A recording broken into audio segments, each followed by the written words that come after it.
হামজা জবর আ, বা জবর বা, তা জবর তা, সা জবর সা, জিম জবর জা, হা জবর হা।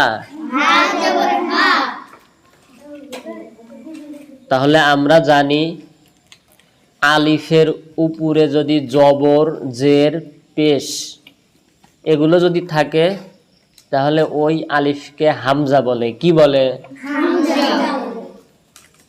আর আলিফের উপরে যদি কিছুই না থাকে, ফাঁকা, তাহলে সেইটা আলিফ বলতে হবে।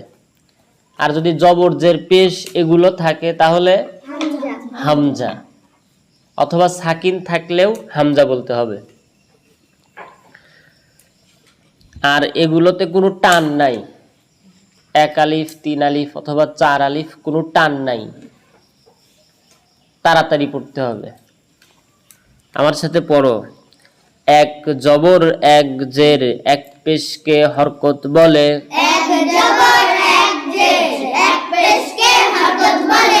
হরকতের উচ্চারণ তাড়াতাড়ি পড়িতে হয়। যেমন হামজা জবর আ, হামজা জের ই, হামজা পেশ উ, আ ই উ। পরের লাইন দেখো।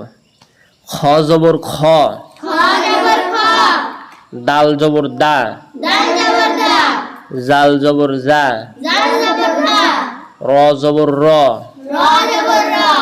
ঝা জবর ঝা, সিন জবর সা, শিন জবর সা, সদ জবর স, দদ জবর দ,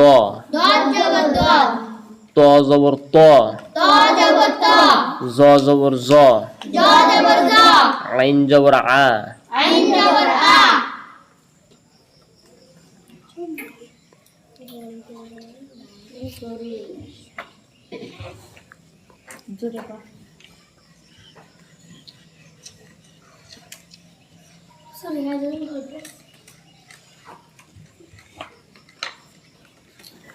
গইন জবর গ,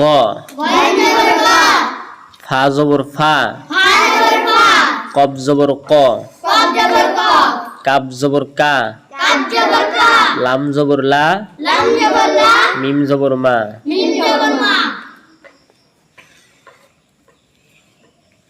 নুন জবর না, অ জবর ওয়া, হা জবর হা, হামজা জবর আ, ইয়া জবর ইয়া, ইয়া জবর ইয়া।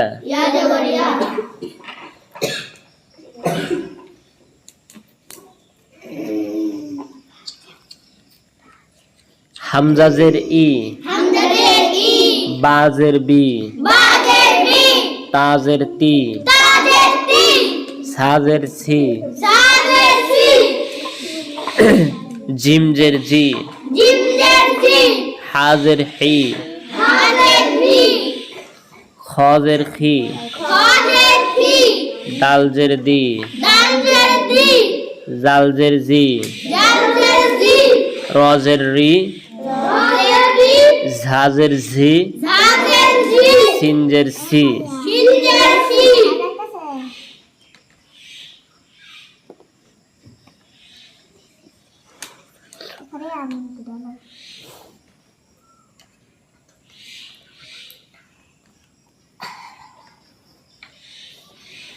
শিন জের শি,